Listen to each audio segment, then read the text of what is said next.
The year was 1947. Los Angeles, a city basking in the post-war glow, promised dreams and endless sunshine. But on a crisp January morning, that veneer of glamour shattered, replaced by a nightmare that would forever haunt its boulevards and back alleys. A young woman, Elizabeth Short, was found brutally murdered, her body severed at the waist, meticulously drained of blood, and left in a vacant lot in Leimert Park. Her lips were carved into a grotesque Glasgow smile, a chilling signature that would become synonymous with her tragic moniker, the Black Dahlia. Who was Elizabeth Short?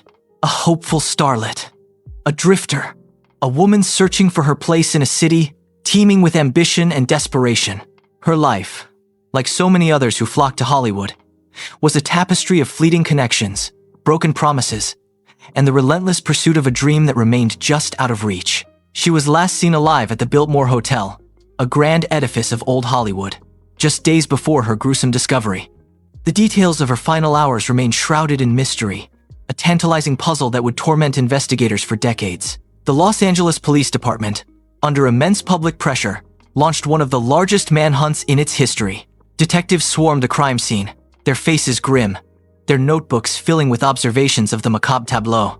Every lead, no matter how tenuous, was pursued with an almost desperate urgency. The press, sensing a story that transcended mere crime, sensationalized every detail, turning Elizabeth Short into a tragic icon, a symbol of Hollywood's dark underbelly. Headlines screamed, public fear mounted, and the city held its breath, waiting for answers that never seemed to come. Suspects emerged from the shadows, a parade of troubled souls, con artists, and those seeking fleeting notoriety. Each was interrogated, their alibis scrutinized, their lives laid bare. From a wealthy surgeon with a penchant for the macabre to a disgruntled former lover, the list grew, but none ever truly fit the chilling profile of the killer. The investigation became a labyrinth of false confessions, dead ends, and tantalizing clues that dissolved into nothingness. The sheer brutality of the crime, the surgical precision of the mutilation, suggested a killer with a unique and disturbing expertise, perhaps even a medical background. Years turned into decades, and the Black Dahlia case, though officially unsolved, never truly faded from the public consciousness. It became a cultural touchstone, inspiring books, films, and countless theories. Amateur sleuths, retired detectives, and true crime enthusiasts continued to pore over the evidence, each hoping to be the one to finally crack the code. The sheer volume of information, often contradictory and speculative, only added to the mystique, making it harder to separate fact from fiction. Then, in the quiet corners of the internet, a new voice emerged. A seemingly innocuous online forum, dedicated to historical cold cases, became the unlikely crucible for a groundbreaking revelation.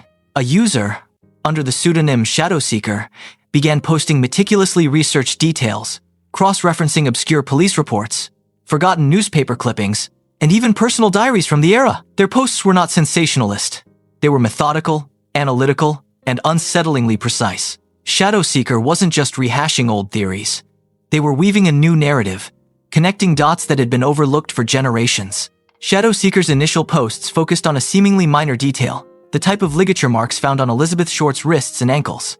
While police reports had noted them, they hadn't fully explored their significance. Shadowseeker, citing forensic pathology texts from the 1940s, argued that the marks indicated a highly specific type of restraint, one often used in medical settings for patients undergoing surgery or psychiatric evaluation. This immediately narrowed the field of potential suspects, shifting the focus away from random psychopaths and towards individuals with specialized knowledge and access. As Shadowseeker continued their online exposition, their theories became bolder, more intricate. They meticulously documented the movements of a prominent Los Angeles physician, Dr.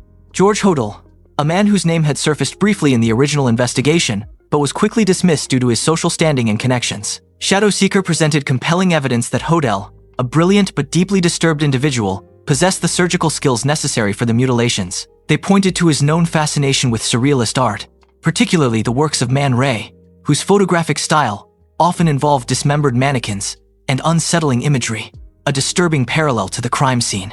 The online community, initially skeptical, began to take notice. Shadowseeker wasn't just speculating. They were presenting a coherent, evidence-backed argument. They highlighted the fact that Hodel's own son, Steve Hodel, a retired LAPD homicide detective, had independently come to suspect his father years later, uncovering disturbing photographs and documents in his father's belongings that strongly implicated him. Shadow Seeker's research corroborated many of Steve Hodell's findings, adding layers of historical context and forensic analysis that Steve hadn't had access to. The most shocking revelation came when Shadow Seeker unearthed a series of letters, previously dismissed as hoaxes, that had been sent to newspapers shortly after the murder. These letters, purportedly from the killer, contained cryptic messages and taunts. Shadow Seeker, using advanced linguistic analysis software, demonstrated striking similarities in vocabulary, sentence structure, and even specific idiosyncratic phrases between these letters and known writings of Dr. George Hodel. It was a linguistic fingerprint, chillingly precise, that pointed directly to him. But the conspiracy deepened. Shadow Seeker revealed that Dr. Hodel had been under surveillance by the LAPD in 1950, 3 years after the murder, for unrelated charges of incest. During this surveillance, listening devices placed in his home recorded chilling conversations where Hodel alluded to the Black Dahlia murder, even mentioning the disposal of evidence. These recordings, though known to a select few, had been largely suppressed or downplayed in official narratives, perhaps due to the sensitive nature of the incest charges and the potential for scandal involving a prominent citizen. Shadow Seeker argued that the LAPD, aware of Hodel's guilt, had deliberately covered up his involvement. Why?